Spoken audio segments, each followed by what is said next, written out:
করব সেটা হচ্ছে আমাদের আজকে 2026-28 সেশনের বিটিআর প্রথম বর্ষের অর্থাৎ ফার্স্ট ইয়ারের প্র্যাকটিক্যাল ক্লাসের প্রথম দিন। তো আজকের ক্লাসে আমরা সাধারণত সামান্য কয়েকটা টুল এবং তাদের নাম এবং তাদের পার্টস নিয়ে আলোচনা করব। তো প্রথমে আমরা শুরু করছি এই টুলসটা দিয়ে। এটার নাম হচ্ছে ইনসুলেটেড কম্বিনেশন প্লায়ার। কারণ কি, এই জায়গাটায় ইনসুলেট করা আছে হ্যান্ডেলের দিকটা, আর এটার সাহায্যে যেহেতু তার ছুলা তার কাটা নাট বোল্ট টাইট বা লুজ করা যায়, ওই জন্য অনেকগুলো জিনিসের কম্বিনেশন, ওই জন্য এটাকে বলা হবে ইনসুলেটেড কম্বিনেশন প্লায়ার। এবারে এইটার নাম হচ্ছে বল পিন হ্যামার। তো বল পিন হ্যামারের আমরা পার্টসগুলোর নামটা একটু বলে দিই, কারণ পরীক্ষায় অনেক সময় পড়ে। তো এইটাকে যেটা ধরে আছে এটাকে বলবো হ্যান্ডেল, এইটাকে বলবো ফেস, এই দিকটাকে বলবো পিন। এই পিনটা বলার মতো, ওই জন্য এর নাম হচ্ছে বল পিন হ্যামার।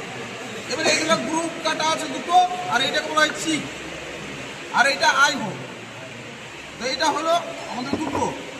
এবারে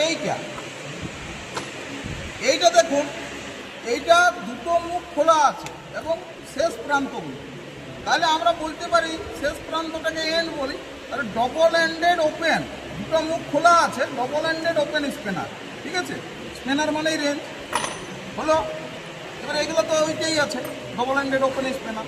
এবারে এইটা হচ্ছে ডিভাইডার, এটাকে বলা হয় ডিভাইডার।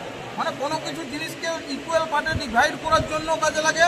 আবার যদি কোনো মাইল স্টিল জবের উপর সার্কুলার মার্কিং করার প্রয়োজন পড়ে বা আর্ক বানাবার প্রয়োজন পড়ে, মানে বৃত্তচাপ, তাহলেও আমরা এটা ব্যবহার করে থাকি। এটার নাম হচ্ছে ডিভাইডার।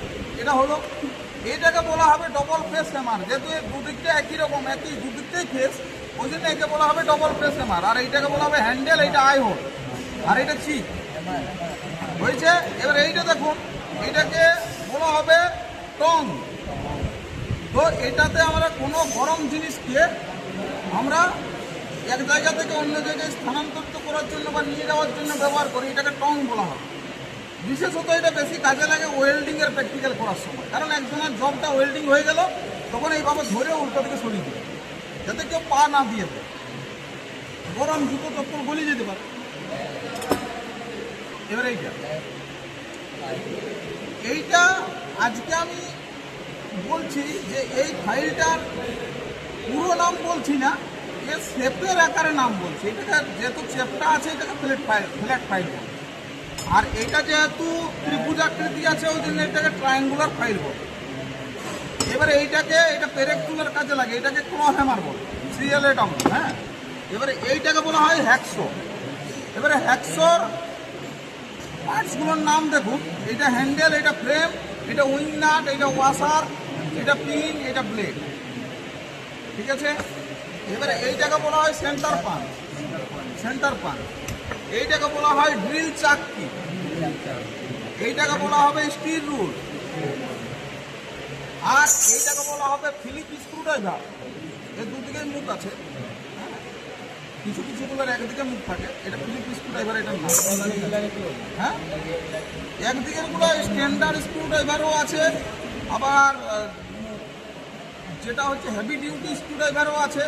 ঠিক আছে, তো এইটা আমাদের ফিলিপ স্ক্রুড্রাইভার আছে, আর এইটা হচ্ছে টুইস্ট ড্রিল বিট, আর এইটাও হচ্ছে বল পিন হ্যামার। দেখুন, এই বল পিন হ্যামার আর এই বল পিন হ্যামারের মধ্যে পার্থক্য হচ্ছে, ওইটা 250 গ্রাম, এটা 450 গ্রাম, আর কিছু নেই। ঠিক আছে, এইটার এই ফ্রেমটার ওজন 250, এটা 450। তাহলে এইটা কখন কোন জায়গায় ব্যবহার করবো সেটা তো আমি পরে বলে দেবো অন্য ভিডিওতে, কিন্তু এইটা ব্যবহার করব আমরা মার্কিংয়ের সময়। আর এইগুলো কখন ব্যবহার করব, এই ডবল ফেস হ্যামার যখন আমরা এই যে লেটার পাঞ্চ, নাম্বার পাঞ্চে নিজের নাম এবং রোল নাম্বার লিখবো, তখন 1 কেজি এর যে ডবল ফেস হ্যামার বা 2 কেজির যে স্লেজ হ্যামার আছে, সেটা ব্যবহার করবো। কারণ তাছাড়া নামটা সঠিকভাবে উঠবে না, ঝাপটা উঠবে। ঠিক আছে, আর মার্কিং করার সময় ওই 250টা ব্যবহার করবো। ঠিক আছে, তো এইটার নাম হচ্ছে পাইপ ভাইস। মানে কোনো পাইপকে এই জায়গাটা হোল্ড করে কাটিং করার জন্য অথবা থ্রেড বানানোর জন্য এখানে ক্ল্যাম্প বা হোল্ড করা হয়। ঠিক আছে, আর এটার নাম হচ্ছে বেঞ্চ ভাইস। এটা বেঞ্চ ভাইস, এটার নাম বেঞ্চ ভাইস।